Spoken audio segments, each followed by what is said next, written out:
In the heart of a desolate, abandoned city, where shadows danced on crumbling buildings, an ancient feud was brewing. By day, the streets lay eerily silent, but as the sun dipped below the horizon, a chilling conflict stirred beneath the blood-red moon. Once every century, a cursed eclipse awakened the fiercest creatures of the night: vampires and zombies. The vampires, with their pale skin and glowing red eyes, moved with lightning speed and hunted with a primal hunger. Their leader, Count Vasilius, was a centuries-old vampire with a thirst for power and blood. The zombies, on the other hand, were relentless, undead warriors driven by an insatiable appetite for flesh. Their decaying bodies moved in eerie synchronization, led by their cunning and vengeful queen, Morgana.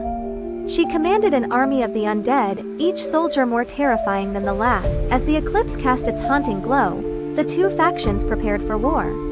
The vampires gathered in the grand, Gothic castle that loomed over the city, sharpening their fangs and readying their dark magic. The zombies emerged from the shadows, their hollow eyes fixed on the castle, an unholy army of the dead. At midnight, the air crackled with tension as the first clashes echoed through the night. Count Vasilius led his vampires in a fierce charge, their fangs bared and eyes blazing. Morgana's zombies responded with unyielding force, their rotting hands tearing through the darkness. The battle was brutal and relentless. Vampires swooped down from the sky, their attacks swift and deadly. Zombies surged forward in waves, their sheer numbers overwhelming. The city became a nightmarish battleground, with blood and decay staining the streets.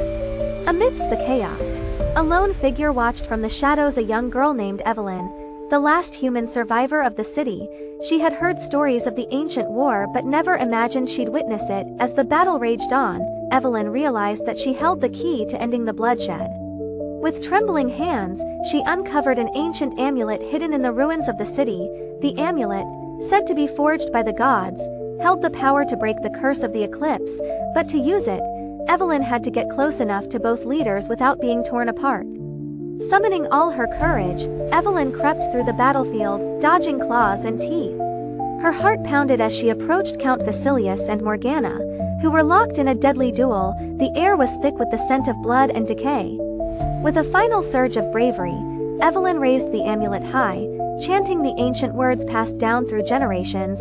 A blinding light erupted from the amulet, freezing the combatants in their tracks. The power of the gods descended upon the battlefield, breaking the curse that bound the vampires and zombies. As the light faded, the undead armies crumbled to dust, and the city was engulfed in silence once more. Evelyn, exhausted but victorious, stood alone in the ruins. She had ended the ancient war and restored peace to the forsaken city. The haunting legend of the midnight clash would be remembered, not as a tale of terror. The cursed eclipse had passed, and the vampires and zombies were no more. Evelyn's bravery had saved her city, and she vowed to protect the amulet's power for future generations, but as a story of courage and hope. And so, the desolate city began to heal, its streets no longer haunted by the echoes of war. Under the light of a new dawn, Evelyn emerged as a hero, and the ancient feud became a distant memory, a reminder that even in the darkest of times, bravery and hope could prevail. That's all, folks.